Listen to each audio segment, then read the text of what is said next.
Hi guys, ఆ ఒక్కటి అడక్కు movie అయితే రిలీజ్ అయింది అనమాట. మూవీ గురించి వచ్చేస్తే పర్లేదు గైస్, అంత హై అని లేదు, అంత లో అని లేదు, మంచి ఫీల్ అయితే ఉందన్నమాట. ఒక డీసెంట్ హిట్ అనమాట మూవీ అయితే. అల్లరి నరేష్ గారిది చాలా రోజుల తర్వాత ఒక కామెడీ అలాగే ఒక మంచి ఎమోషన్ ఉన్న మూవీ మళ్ళా కంబ్యాక్ తో వచ్చారనమాట. మూవీ ప్లాట్ ఏంటంటే, మన హీరో అల్లరి నరేష్ గారు వచ్చేసి పెళ్లిగాని ప్రసాద్ టైప్ లో మనకి ఉంటది కదా వెంకటేష్ గారి, సేమ్ ఆ టైప్ క్యారెక్టర్ అనమాట. పెళ్లి కాకుండా ఉంటారు. ఒక జ్యోతిష్కుడు అయితే నీకు 25 రోజుల్లో పెళ్లి కాకపోతే ఇక మోస్ట్ ఎలిజిబుల్ బ్యాచులర్ లాగా ఉండాలన్నట్టు చెప్తారు అనమాట. అక్కడి నుంచి మనోడి స్టోరీ ఎట్లా మారుతుంది అనేది మూవీ ప్లాట్ అనమాట.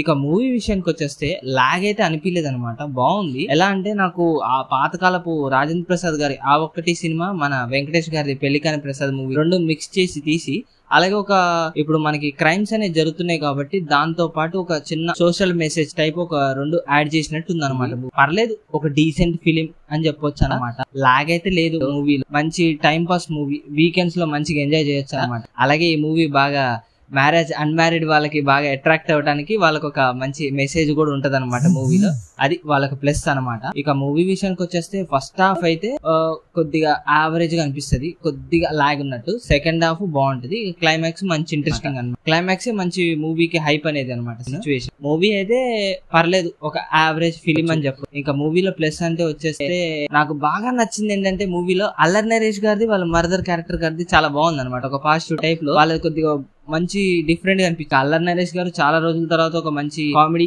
మరియు ఒక మంచి ఎమోషనల్ టైప్ స్టోరీతో వచ్చారు కాబట్టి మంచి కంబ్యాక్ అని చెప్పొచ్చు. మూవీ అయితే బాగుంది గైస్, మంచి ఇంట్రెస్టింగ్ గా అయితే అనిపించింది అనమాట. ఇది ఒక డీసెంట్ ఫిలిం అని చెప్పొచ్చు. నేను దీనికి రేటింగ్ 5 కి అయితే 3.5 అయితే ఇస్తున్నాను గైస్.